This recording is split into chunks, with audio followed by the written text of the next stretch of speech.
1, 2, 1, 2, 3, 4.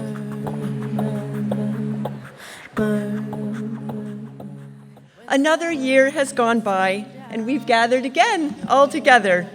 I'm really excited to be here with all of you.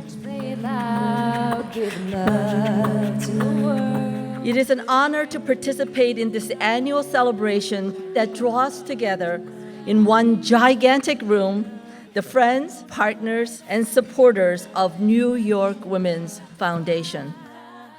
Being part of a multicultural movement that advocates and supports community leaders who make this city a safer and a better place for women and girls, who wouldn't want to be part of that? You will see the difference that individuals coming together for a shared purpose make. And that's what we're doing together here. This year, we are giving $6 million to over 85 grantee partners, which makes us the third largest women's fund in the world.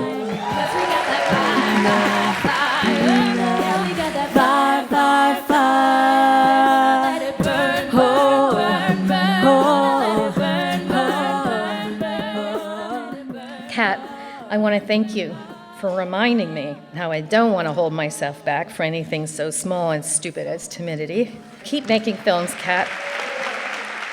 This room is full of mothers, daughters, and sons, including my own.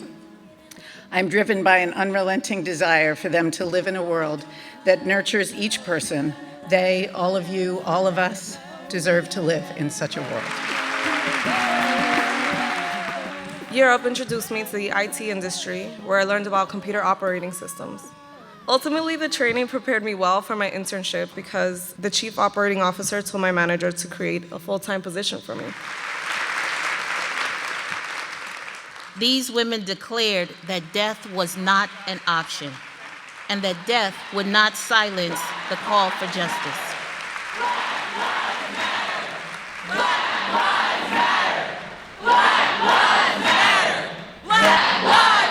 When Trayvon was murdered, and when George Zimmerman was acquitted, I was even more scared for the destiny of Black people. And then Alicia Garza uttered, "Black Lives Matter." The moment I read it, I knew it was our generation's next rallying call. When we created Black Lives Matter, it was quite literally a reaffirmation of our humanity and our dignity in a world that continues to try and take that from us. We understand that when we proclaim with audacity that Black Lives Matter, that we have the potential to build a world where that is actually true. One night, while my husband was choking me, I heard my sons banging on the door. I suddenly realized that I could lose my life. I went into a domestic violence shelter with my 3 children. I felt ashamed. I couldn't utter the words shelter for 2 years. Strive taught me that the negative feelings I had about myself were my biggest blockade in moving forward. Now, I'm working full-time and I'm close to getting my associate's degree.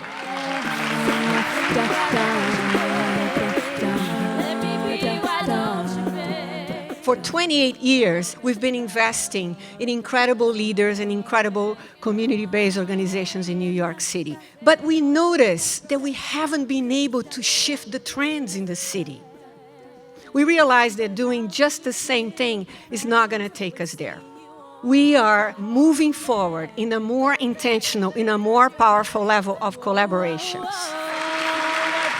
The City Council is proud to partner with the New York Women's Foundation in launching a committee of community-based organizations, advocates, policy experts, and women themselves to inform how we can invest in young women to secure their futures.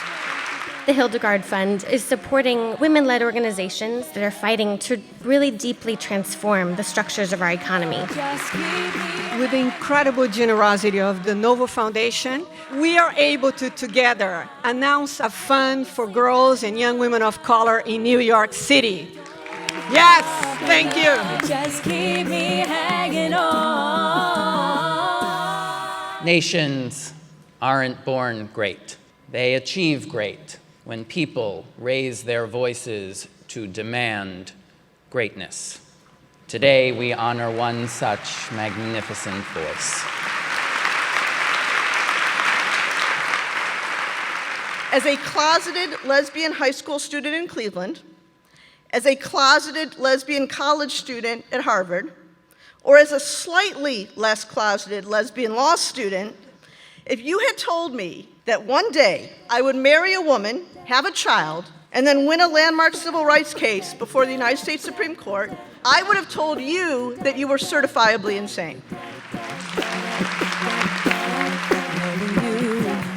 Isn't the right thing to do. It's all too easy, I think, in today's world, to fall prey to a pervasive kind of cynicism, to assume that everything that happens in the world is part of some big inside game. I'd like to offer United States v. Windsor as an antidote to that kind of cynicism. What Windsor means is that courts matter. What Windsor means is that the Constitution matters. And what Windsor means is what we as citizens and lawyers and activists do every single day really, really matters a lot. You can go your own way.